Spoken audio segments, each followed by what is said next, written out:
En við byrjum á I-börnum. Í fyrra hafði Jón Gunnar Mýrdal samband við Sigurð Má Helgason til að forvitnast hvaða spjaldtölva myndi henta Þórhildi Nótt, hreyfihamlaðri dóttur hans best. Sigurður lét Þórhildi fá spjaldtölvu og sá þá strax þá miklu möguleika sem fólust í þessari tækni fyrir fatlaða. Nú hefur hann gefið mörgum börnum tölvur sem nýtast til samskipta og í námi og leik. En þó langt í land því að efni á íslensku af skornum skammti.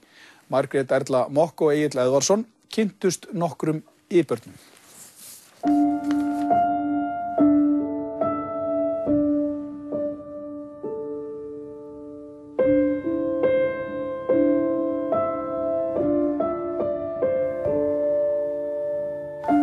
Þórhildur Nótt fékk spjaldtölvu fyrst barna á vegum I-barna. Hún byrjaði á því að leika sér en smátt og smátt þá byrjaði hún að nýta sér tæknina og undir lokin þá gat hún stjórnað sínum eigin hjólastól að einhverju marki.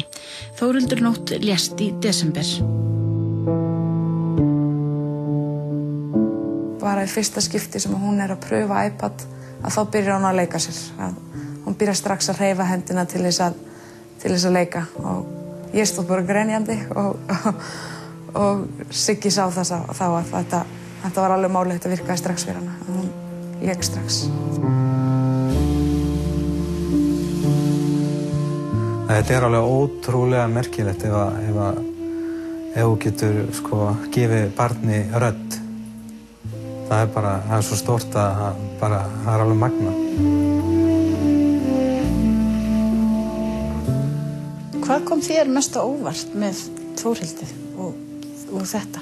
Það kom mér á óvart bæði hvað hún hafði alltaf áhugasvið, en ég hélt að hún hafði ekkert áhuga endilega á þessum myndur sem ég hélt að henni fyndist voða fínar. Það bara humma á hún og reka á eftir mér til þess að flétta yfir næstu mynd til að skoða.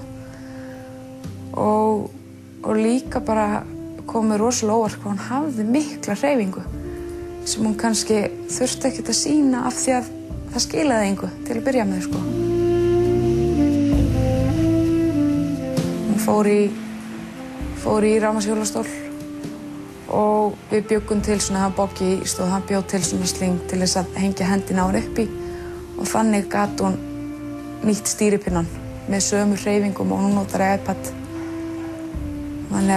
Þannig gat hún keyrt og skoða sjálf.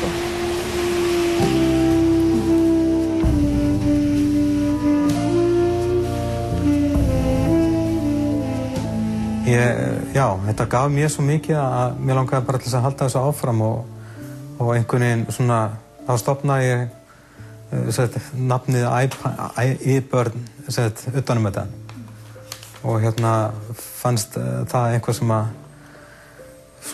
einhvað við nafnið sem að væri til dæmis það væri cool að vera I-barn. Það væri trendy, þetta væri ekki beint eitthvað hallærislegt að vera með hjálpartæki heldur að það væri cool að vera með þetta hjálpartæki og fór ég út á þessa braut og núna hef ég gefið þetta 8 iPada og mun gefa annan iPad núna í mars.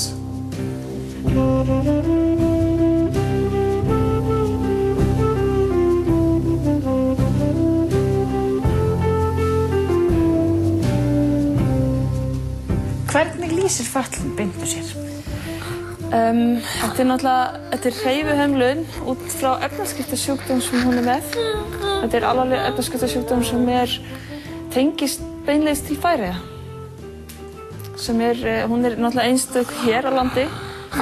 Þau eru 3 þarna úti. Og þetta náttúrulega taugaboð sem fara ekki alveg rétt og seint af stað.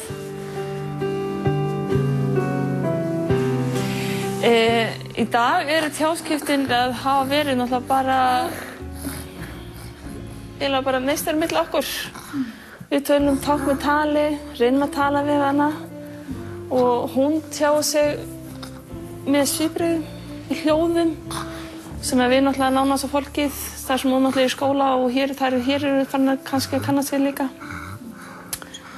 Og það það sem við erum að vonast eins og með þennan iPad sem við erum búin að fá. Og þar verð ég að komast að forriti sem á eftir að hjálpa mér alveg svakalega mikið.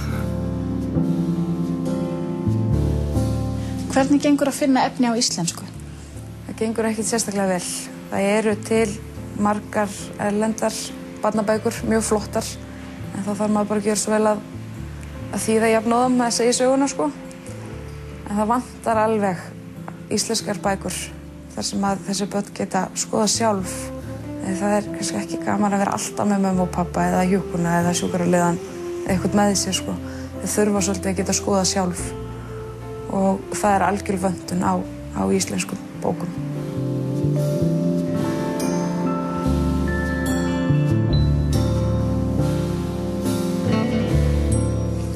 Hvernig lýsir fötlun Kolbrúnar sér? Hún fæddist án heilabrúar sem að tengir hægri og vinstri heilahvelin saman og þar að auki þá fæddist hún með ógreindan genagalla eða sem eru ekki verið greindir ennþá og þetta hefur í för með sér að hún þroskast hægar en önnur börn og tekur mun meiri endurtekningum fyrir hann að læra nýja hluti. En hvernig nýtist svo spjaldtölvan inn í þessa þjálfun sem þið eruð að byggja á? Sko ég sé til dæmis tölvuna sem samskiptatæki fyrir hana í framtíðinni og það er til fullt af forritum sem eru mjög sniðug fyrir krakka og fyrir fólk sem er ekki með mál en síðan auðvitað getur hún, ef hún fer svo að tala þá deyr það bara út en þetta er mjög gott tæki og eins eru alveg fullt af forritum í þessu sem að þjálfa bæði samauka augn og handa og finnhreyfingarnar, stjórna því og eins bara er hægt að vinna heilmikinn orðaforða og skilning í gegnum tölvuna. Við erum búin að vera með þetta núna í rúmlega hálft ár og bara munurinn á henni með hvernig hún byrjaði að nota þetta, bara finnhreyfingarnar þegar hún er að benda með puttunum og færa til, þetta er bara ótrúlega munur. Ásgeir Lýðsson er 6 ára og er sannarlega einstakur drengur. Hann er með litningagalla og litningi 13 sem orsakar flogaveiki, lága vöðvaspennu og mikla röskun á miðtaugakerfi. Ekki er vitað neinn annan í heiminum með sama litningagalla. Hann getur ekki talað og vantar samhæfingu í höndum en er mikil félagsvera og hefur gaman af tónlist, söng, útiveru, sundi og stórum bílum. Áður var hans helsta ánægja að horfa á sjónvarpið og hann gat leikið sér við fátt, þar sem flest krefst fínhreyfinga, en núna getur hann leikið sér með spjaldtölvu og hefur sýnt miklar framfarir. Núna getur hann tjáð sig að einhverju marki og getur til dæmis sagt hvað hann vill í kaffinu í leikskólanum.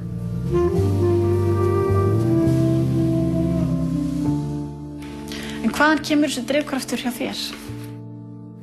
Það kemur bara að þegar mér gengur vel, þá vill ég geta gefið frá mér. Ég vill geta